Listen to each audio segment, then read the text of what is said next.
Welcome, listeners.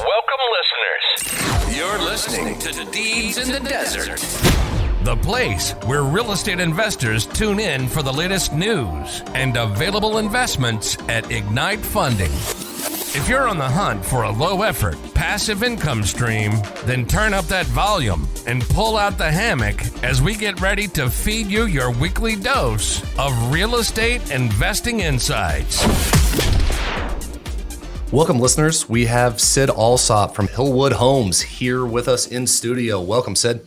Thanks, Pat. Well, before we kind of get started here, Sid, would you mind giving us a little explanation of who you are, where you came from, and how you got involved with Hillwood? Again, my name is Sid Allsop, and I've actually grown up doing home building through my family. My parents did it, and I always felt like it's probably something I should get into. My goal wasn't actually go into construction and development, but I ended up in there anyway. I'm happy to be here, and it's been a great opportunity for me and my family. I am one of the owners. There's three of us with Hillwood Homes, Sid, Troy, and Coleman. All three of us own an equal share, and what we do is we build the luxury alternative in the high-end markets, namely Heber, Midway, and Park City. And those are the only markets you're currently in, correct? We actually have another community in Highland, Utah, which is just the other side of the mountains. Okay. Again, a high-end product that's affordable for the Highland market. And so you try to kind of fulfill that niche of being the lower cost alternative in high-end markets and high-end real estate. Is that accurate? That's correct. Yeah, these markets are places where people really want to be. And if we can provide something that's livable and something that's more affordable, and I shouldn't say affordable because I don't want to have anyone perceive that we're building affordable housing in Park City, Midway, or Highland. We're building really nice homes, but it allows people a price point that they can get into that market and be proud of what they're living in. Absolutely. So how does your price point compare to kind of the average resale price point? In Midway, we're actually going to be at or under the resale price point with a new home. So new homes that you're building will be below your average resale price in Midway? Correct. Wow. The Midway price point is really high due to a lot of large custom homes, people selling lots that have an acre plus. And what we're building on are R19 lots or 9,000 square foot lots. Front-loaded homes with 2-3-car garages. We're going to have wonderful finishes, the same finishes that we're providing on our homes up in Park City. And with the price point that we can build at, what we're developing at, it's going to be at or under resale value, at least on a price per foot. And is that the strategy you utilize in all the markets you go into? Yes, it is. We try and make sure that our price point is at our resale alternative. We're trying to make sure that we can even do it at or under what current new builds are from what production builders are building.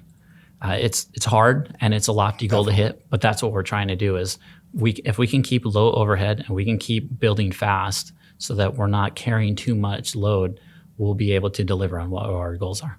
Perfect. How many units have you guys built, sold, and sold? When I say sold, I mean actually closed on and transitioned over to new homeowners. How many units have you done in the past year?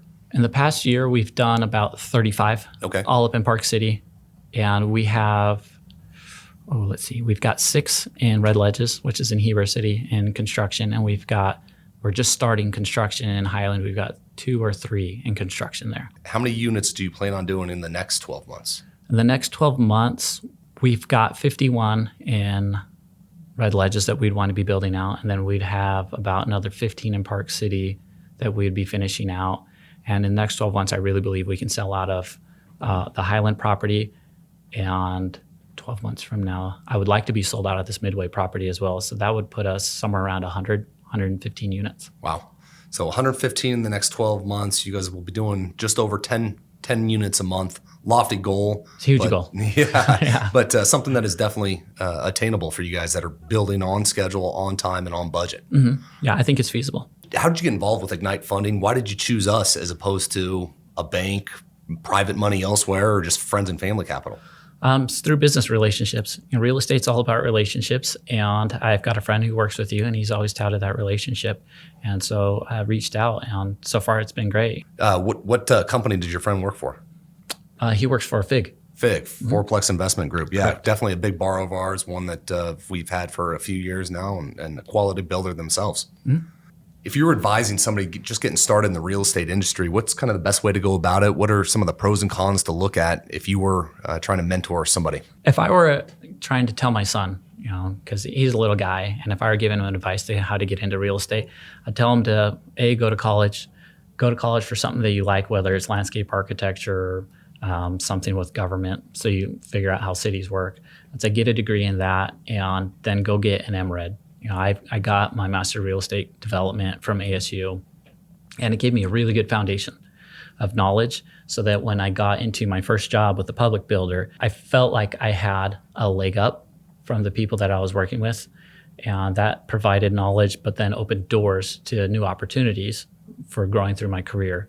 And I would say that a lot of people want to jump to the finish line. They want to be making a lot of money early, but it's not that easy. And to get really good at it, to have a really good foundation, you got to start at the beginning, and you got to build up your knowledge, and you're going to make mistakes, and that's okay.